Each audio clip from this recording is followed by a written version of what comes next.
வணக்கம் நண்பர்களே, நான் உங்க கிச்சா பேசுறேன்.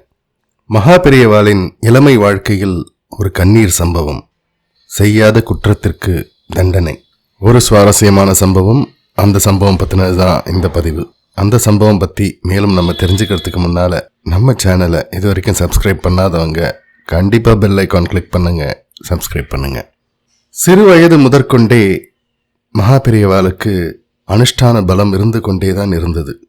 100 வருடம் வரை இதை அனுஷ்டித்துக் கொண்டே இருந்தார். இந்த அனுஷ்டான பலத்தை சிறுவயதில் எப்படி கடைபிடித்தார் என்பதை இந்த நிகழ்ச்சி சொல்கிறது. மகாபெரியவா பள்ளியில் படித்துக் கொண்டிருந்த காலம்.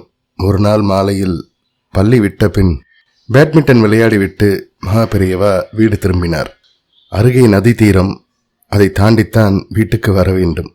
மாலை பொழுது கழிந்து இரவு 7 மணி ஆகிவிட்டது.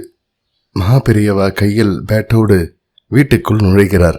வீட்டில் அவரை எதிர்கொண்டவர் அவரது அண்ணன் கணபதி சாஸ்திரி.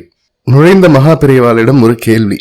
ஏண்டா நீ இப்படி பண்ணிட்டியே, இப்படி பண்ணலாமா என்று கேட்டுவிட்டு மகாபெரியவா பதில் சொல்லும் முன் அவரது கன்னத்தில் ஓங்கி அறைந்து விட்டார். அண்ணன் எதற்காக தன்னை அடித்தார் என்கிற காரணம் தெரியாமல் தடுமாறினார் மகாபெரியவா.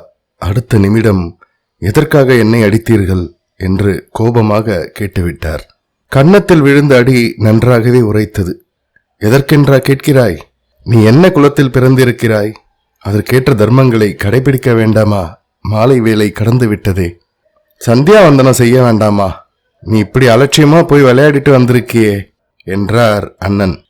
அதற்கு கோபமாக மகான், தண்டனை கொடுப்பதற்கு முன் விசாரணை நடத்திவிட்டுத்தான் அடுத்தபடியாக தொடர வேண்டும். நீங்கள் என்னை அடித்தது எதற்காக? நான் மாலை நேரத்து சந்தியாவந்தனம் செய்யவில்லை என்றுதானே? முதலில் அதை கேட்டிருக்க வேண்டாமா? என் நெற்றியை பாருங்கள் என்றார். நெற்றியில் விபூதி பட்டையின் சாயல் தெரிந்தது. மகாபெரியவா தொடர்ந்தார். விளையாடி முடித்தவுடன் கை கால்களை சுத்தம் செய்து கொண்ட பின் அங்கேயே ஒரு நண்பர் வீட்டில் சந்தியாவந்தனம் செய்துவிட்டுத்தான் இங்கே வருகிறேன். குல தர்மத்தை காப்பாற்றும் பொறுப்பு எனக்கும் இருக்கிறது என்று சற்று கோபமாகவே சொல்லி முடித்தார். அண்ணன் விக்கித்து போனார். குழந்தை, நீ வயசுல சின்னவன், அதனால உன்னண்ட மன்னிப்பு கேட்க முடியாது என்று கண் கலங்கி சொன்ன அவர் நேராக பூஜை அறைக்கு சென்று பகவான் படத்தின் முன்னால் சாஷ்டாங்கமாக விழுந்து வணங்கி தன் தம்பியை தெரியாமல் அடித்து விட்டதற்காக மன்னிப்பு கேட்டுக்கொண்டார். எவ்வளவு பெரிய மனது அவருக்கு!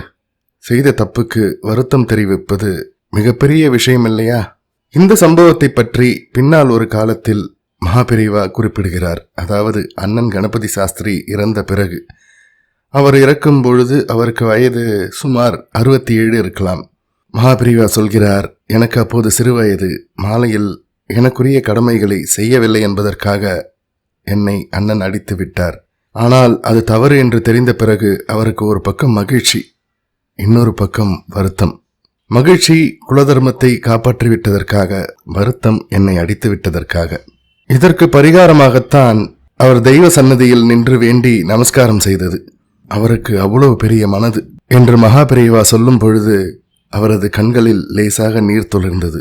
இது பாசத்தினால் அல்ல, இதனாலேயே இறந்து போன அவரது அண்ணனுக்கு மோட்சம் கிடைக்கும் இல்லையா?